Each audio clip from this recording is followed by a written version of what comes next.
The most dangerous church is the one you trust the most, because trust without testing is blindness, and blindness in the place of worship is the most silent of prisons. The church that feels safe may be the church that stops you from asking questions. The voice you admire most may be the voice that bends truth into comfort. The hand you hold tightly may be the same hand that leads you quietly away from God. Danger does not come dressed in obvious lies. It comes clothed in familiarity. It whispers in sermons that sound right but lack life. It comforts with words that never challenge. It builds crowds but not character. It grows influence but not holiness. The most dangerous church is not the one that denies truth openly. It is the one that twists it subtly. Not the one that rejects God's word, but the one that edits it carefully, piece by piece, until what remains is pleasing to the ear, but powerless to transform the heart. Familiarity is dangerous because it dulls your vision. When you stop testing the words you hear, you stop protecting the soul you carry. When you stop weighing the message against truth, you start trusting shadows as if they were light. This is how danger grows, not in the noise of deception, but in the silence of unexamined trust. And the church you trust the most becomes the church that can harm you the deepest. So what is the safeguard? Discernment. Discernment that listens with love but tests with truth. Discernment that honors leaders but bows only to God. Discernment that knows trust without accountability is not faith. It is captivity. The most dangerous church is the one you trust without thought. The most faithful believer is the one who trusts with eyes open.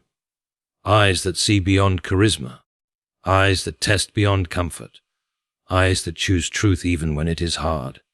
Because a church that is trusted and tested becomes a place of strength. But a church that is trusted and never tested becomes a place of danger. The most dangerous church is the one you never question. The most powerful faith is the one that dares to discern. For only in truth can trust be safe, and only in light can love be real. Familiarity breeds blindness.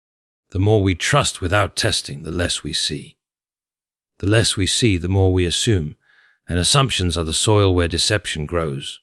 When something feels normal, we stop noticing its flaws. When a voice sounds familiar, we stop questioning its tone. When a leader feels safe, we stop weighing their words. And when the church feels like home, we stop asking if the foundation is still strong. Familiarity is powerful because it makes the abnormal feel natural. A compromise repeated often enough begins to look like wisdom. A distortion told passionately enough begins to sound like truth. And a silence accepted long enough begins to feel like peace. But blindness is not always darkness. Sometimes blindness is light too bright to examine. Sometimes blindness is comfort too deep to disturb. Sometimes blindness is loyalty too strong to question. The most dangerous lies are the ones we no longer notice. Because we have heard them so often they feel like truth. Because we have seen them so long they feel like tradition. Because we have lived in them so deeply they feel like identity. Familiarity makes us trust without proof. We trust the sermon because we trust the preacher. We trust the culture because we trust the community. We trust the ritual because we trust the routine. And so trust replaces truth, and blindness replaces sight. But trust without truth is not faith. It is surrender to comfort. It is choosing silence over discernment. It is closing our eyes and calling it loyalty. Familiarity blinds us most when it comes wrapped in love, because love can silence suspicion. Love can quiet discernment. Love can make us believe that to question is betrayal. But true love is never blind. True love sees clearly and still chooses. True love asks boldly and still believes. True love does not protect lies for the sake of peace. Blindness through familiarity is slow. It does not strike in a day, it grows by inches. A small compromise here, a softer word there, a silence at the right time. And soon, what was once unthinkable becomes unquestionable. Consider the warning signs. When sermons comfort but never convict. When leaders are followed but never challenged. When community is celebrated but truth is secondary. When routine is sacred but transformation is absent. These are not signs of strength. They are signs of blindness born from familiarity. The longer you sit in the same room, the less you notice the dust. The longer you hear the same song, the less you notice the lyrics. The longer you repeat the same prayer, the less you notice the heart behind it.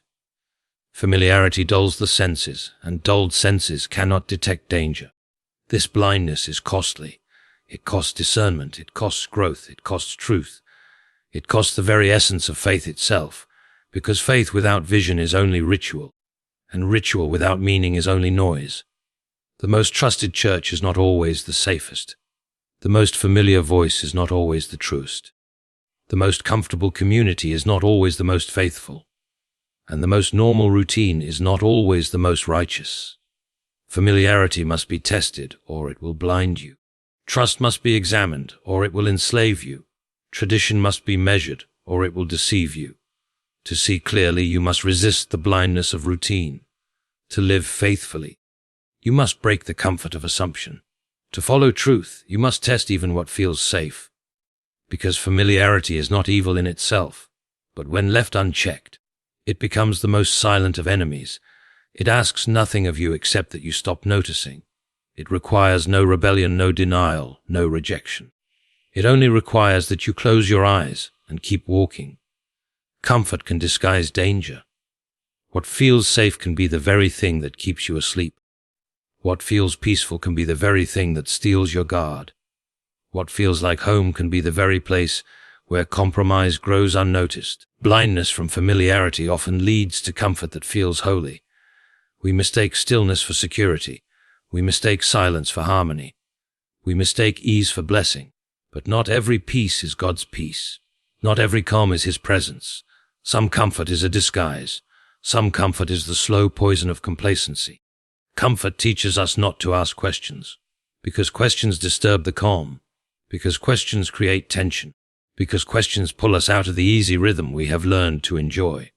So we stop asking, we stop noticing, we stop discerning, and the danger grows in silence.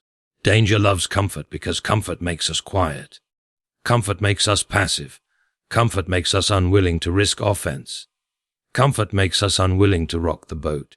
And so we float downstream, believing we are resting in God's will, while in reality, we are drifting into deception. A dangerous church often feels like a comfortable church, because it does not challenge your sin, because it does not confront your pride, because it does not disturb your compromise. It offers words that soothe, but never words that sharpen. It gives applause, but never correction. It feeds emotions, but never strengthens the soul. Danger wears the mask of comfort because people will always choose ease over effort. We want a message that lifts us without confronting us. We want a community that accepts us without refining us. We want a leader that inspires us without challenging us.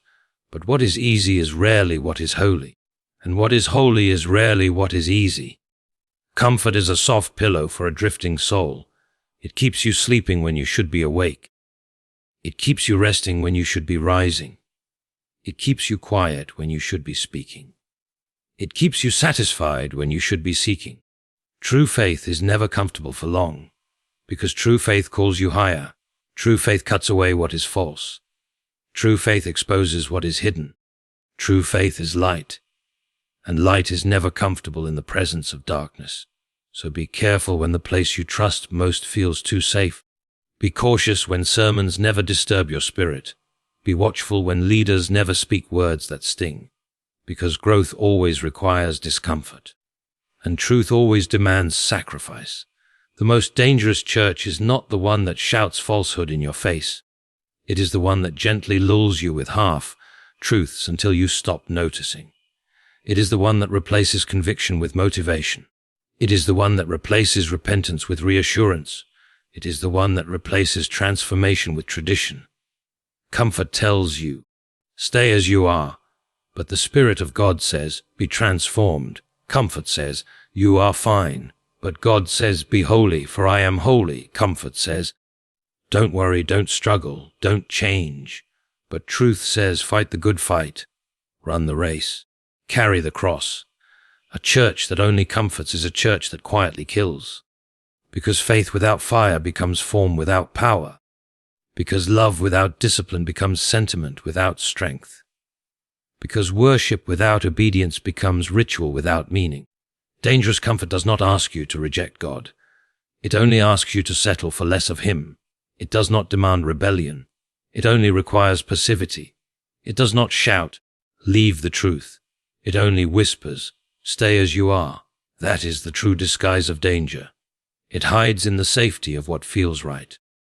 It hides in the ease of what feels normal. It hides in the peace of what feels good. But not all that feels good is from God. Not all that feels safe is from the Spirit. Not all that feels comfortable is from the cross, for the cross is never comfortable. It is heavy. It is costly. It is demanding. But it is life. And when a church removes the weight of the cross, when a church makes discipleship painless, when a church turns sacrifice into suggestion, it is no longer a church of truth. It is a place of disguised danger. Comfort is sweet in the moment, but it robs you in the long run. It takes your hunger for holiness. It dulls your longing for God. It blinds you to the call of eternity. So beware of the comfort that never convicts. Beware of the peace that never questions. Beware of the safety that never sharpens. Because what feels like rest today may be the very thing that ruins your soul tomorrow. Trust without truth is a trap. The moment we trust blindly, we step onto a road with no guardrails. The moment we stop testing, we open the door to deception. Because trust is sacred, but it is not a shield against error. Blind trust makes the familiar seem flawless. Blind trust makes comfort seem holy. Blind trust makes words we want to hear feel like the voice of God. And before we realize it, we have given our allegiance to what is pleasing, not what is true. Truth is the lens through which trust must be seen. Without truth, trust becomes a net that captures the unwary. Without truth, trust becomes chains disguised as security. Without truth, trust becomes permission for compromise to grow unnoticed. The danger is subtle. The danger wears a friendly face. The danger speaks in tones we already admire. The danger tells us what we want to hear and waits patiently for us to lower our guard. Because the trap is never in what we notice.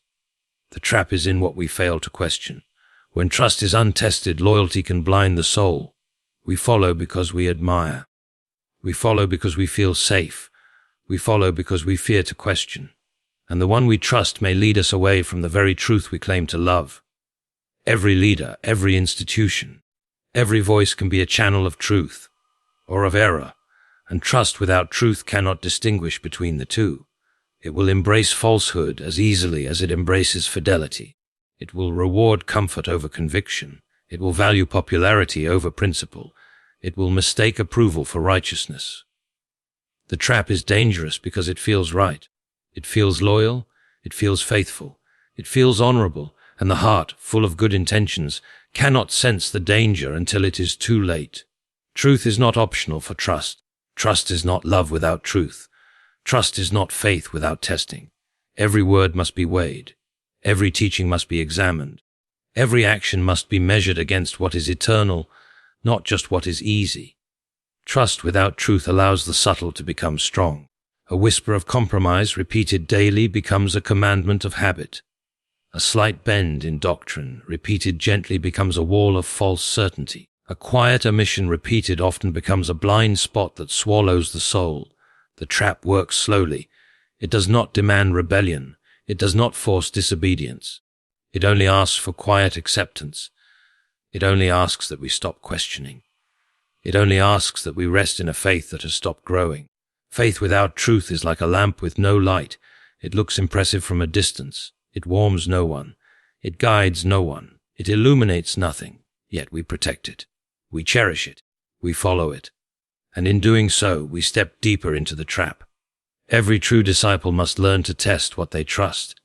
Every believer must weigh comfort against conviction. Every follower must measure loyalty against truth, because trust without truth is the perfect tool for deception. It convinces you that you are faithful, while slowly erasing the very foundation of your faith. A church, a leader, a community. None are immune. All can deceive if trust is given without discernment. All can mislead if loyalty is valued more than truth. All can seem holy if comfort and familiarity replace conviction. And the more we trust without testing, the more tightly the trap holds. Truth is the compass. Trust is the vessel. Without the compass, the vessel drifts. Without the compass, loyalty becomes a leash. Without the compass, admiration becomes enslavement. Without the compass, obedience becomes captivity. Trust without truth is not faith, it is naivety. It is vulnerability. It is a road paved with good intentions, leading directly to ruin. Only truth makes trust safe. Only truth protects loyalty. Only truth separates faith from folly. Only truth ensures that what we follow will lead us closer to God, and not merely into the comfort of our own blindness. Danger hides in subtlety. It does not announce itself with alarm. It does not demand attention. It moves quietly, softly, almost invisibly. It slips past the eyes that are satisfied with comfort. It enters the soul that trusts without testing. Subtlety is the favorite tool of deception, because subtlety is patient, because subtlety is gentle, because subtlety feels harmless at first glance. A small compromise here, a slight bend there, a quiet omission over time, and suddenly the foundation you relied on is weakened. Subtle danger whispers in tones we already admire. It dresses itself in familiar words, words that soothe, words that encourage, words that motivate. And yet behind those words, the spirit is not aligned with truth. The mind accepts, the heart warms, and the soul drifts into something it would have rejected if warned. When danger is subtle, it is nearly invisible. It does not strike with thunder. It does not shout with fury. It does not demand immediate obedience. Instead, it moves slowly. It tests patience. It nudges gently. It insinuates itself into habits, routines, and thoughts. The danger of subtlety is that it feels natural. It feels reasonable. It feels faithful. It often masquerades as wisdom, and even the discerning heart can be tempted to approve. A truth stretched slightly, a doctrine interpreted loosely, a principle compromised quietly, and each small step feels harmless, until you realize how far you have gone. Many follow subtle danger without knowing it, because it does not scream betrayal. It does not ignite fear. It appeals to pride and vanity, to comfort and convenience, to the desire to belong without paying the cost. Subtle danger is deceptive because it flatters the self. It says, "You are wise for following this," when in fact it is teaching you to surrender judgment. The most dangerous errors are often invisible to the crowd. They do not provoke argument. They do not break the peace. They do not challenge comfort. They only slip in quietly, building influence without resistance, shaping hearts without awareness. And by the time they are noticed, the damage is deep. Subtle danger thrives in places of trust, because trust opens the door, because familiarity closes the alarm, because comfort softens vigilance. A leader respected but unchecked can mislead subtly. A teaching accepted without question can misdirect gradually. A routine followed without examination can enslave the soul gently. We must learn to watch the whispers, not just the shouts. We must measure quiet influence, not just loud instruction. We must examine gentle persuasion, not just blunt commands. Because the softest steps often leave the deepest marks. Subtle danger can appear in theology, in leadership, in community, in practice, even in the language of prayer. It can shape what we value, what we admire, what we follow, and what we call holy. Being aware of subtle danger requires vigilance. It requires discernment that is awake every day. It requires humility to question even what feels sacred.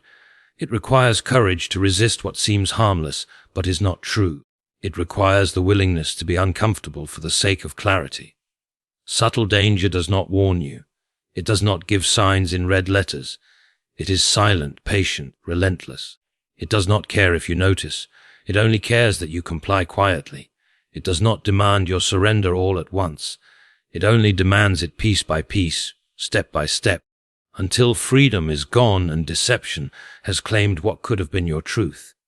The lesson is simple, yet costly if ignored. Do not be lulled by the soft voice. Do not be convinced by the gentle tone. Do not accept the familiar as faithful, because subtle danger moves in ways that comfort cannot detect. It hides behind the things we trust.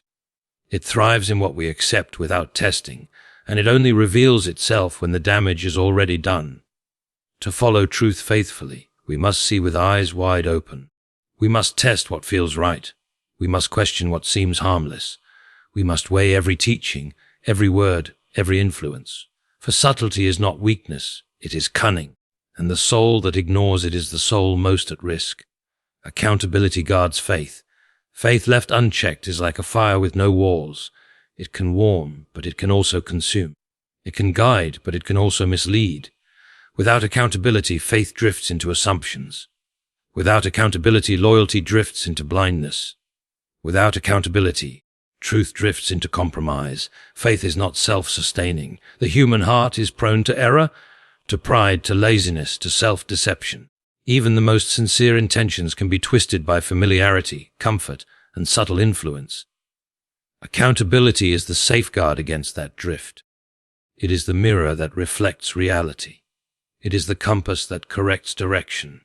It is the hand that steadies when the current grows strong. A trusted church without accountability can become a silent danger, because no one is asking hard questions, because no one is testing teachings, because no one is challenging compromise. Faith is honored in words but ignored in practice. Devotion is displayed in attendance, but not measured by transformation. And slowly, influence replaces truth. Popularity replaces obedience. Praise replaces discernment. Accountability is not accusation. It is not suspicion. It is not control. It is love in action. It is courage speaking to caution. It is honesty speaking to pride. It is truth protecting trust.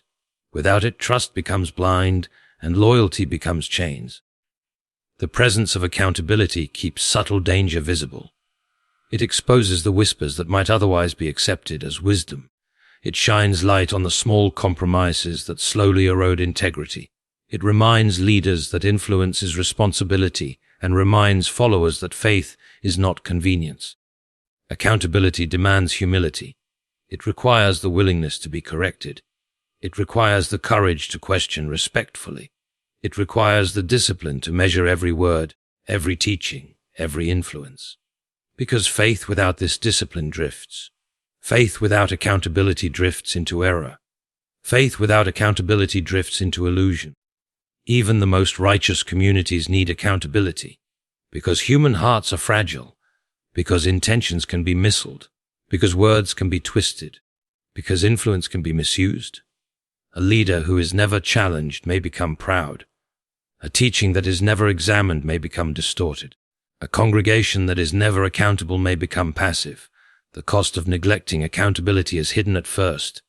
A small compromise, a quiet approval, a subtle bending of principles, then another, and before long faith has been reshaped into what is comfortable instead of what is true. Accountability protects trust. It ensures that admiration does not replace examination. It ensures that loyalty does not replace discernment. It ensures that influence is measured against eternity, not against convenience. It ensures that a community of faith grows in holiness, not just in numbers. Accountability also protects the soul of the leader. Because influence without correction breeds arrogance. Because authority without oversight breeds error. Because power without checks breeds pride. The one who serves must be measured by truth, not by applause. The one who leads must be tested by integrity, not by popularity. Faith is strongest when accountability is present, because accountability makes us honest with ourselves, because accountability makes us careful with our words, because accountability makes us vigilant with our hearts, because accountability aligns intention with truth. It teaches that love is not passive. It teaches that trust is not blind. It teaches that faith is not convenience. The absence of accountability is the playground of subtle danger. It is where familiarity becomes deception. It is where comfort becomes compromise. It is where trust without truth becomes a trap. It is where the soul drifts silently into error. But accountability restores balance. It guards the gates of the heart. It protects the soul from deception. It strengthens faith against subtle influence. It sharpens discernment when comfort tries to dull it. It aligns trust with truth. It keeps the believer awake and the community vigilant. Faith without accountability is fragile. Faith with accountability is fortified. It is a faith that grows strong under challenge. It is a faith that resists compromise. It is a faith that follows truth even when it is costly. It is a faith that honors God beyond human comfort and secures the soul beyond human error. Discernment is love in action. To see clearly is not only wisdom, it is care. To question gently is not suspicion, it is protection. To test truth is not doubt, it is devotion. Because love without discernment is naive. Faith without discernment is fragile, and trust without discernment is the perfect trap. When we discern, we act for the good of the soul. We refuse to let comfort replace conviction. We refuse to let familiarity become compromise. We refuse to let subtle danger pass unnoticed, because love seeks the eternal, not the easy. Because love strengthens, not sedates. Because love awakens, not lulls. Discernment sees the difference between the right and the convenient. It recognizes that not every message that sounds good is true. It understands that not every leader who inspires is faithful. It knows that not every community that praises is nurturing. Discernment looks beyond appearances, beyond applause, beyond routine, beyond tradition. It asks, is this shaping the soul or merely pleasing the mind? To practice discernment is to love boldly. It requires courage to question. It requires humility to listen. It requires patience to observe. It requires honesty to confront. Because love without courage is timid. Because love without honesty is blind. Because love without patience is impulsive. Discernment is the shield against subtle danger. It notices the whispers that others miss. It weighs the gentle persuasion that others accept. It evaluates the small compromises that grow unnoticed. It asks the hard questions that others avoid, and it does so not to accuse, but to protect, to guide, to nurture. Discernment is active, not passive. It does not wait for disaster to strike. It does not assume that faith alone is enough. It does not accept comfort as proof of blessing. It tests. It measures. It corrects. It warns. It strengthens. To discern is to recognize the difference between loyalty and obedience. Loyalty can mislead if untested. Obedience can harm if unexamined. Discernment aligns both with truth. It teaches that love is not compliance. It teaches that trust is not submission without insight. It teaches that faith is not blind acceptance, but vigilant devotion. Discernment is the practice of seeing others as God sees them. It is patient with weakness. It is firm with error. It distinguishes intention from influence. It separates comfort from conviction. It protects the vulnerable from subtle harm. It guides the faithful toward clarity, not merely reassurance. Discernment also protects the self, because to follow blindly is to risk the soul. Because to accept untested teachings is to inherit error. Because to trust without wisdom is to surrender freedom. Discernment ensures that faith grows strong, that trust remains safe, that love acts with both heart and mind engaged. Every choice requires discernment. Every message requires discernment. Every influence requires discernment, because subtle danger waits in all things that seem familiar, because comfort masks compromise, because trust without truth is a trap, because even accountability fails without eyes that see clearly. Discernment is love not only for others, but for ourselves. It preserves integrity when falsehood tempts. It protects conscience when ease seduces. It secures the heart when familiarity blinds. It strengthens faith when subtlety tries to weaken it. It is the action that transforms care into courage. It is the principle that makes loyalty safe. It is the practice that makes trust faithful. The soul that discerns acts wisely, not recklessly.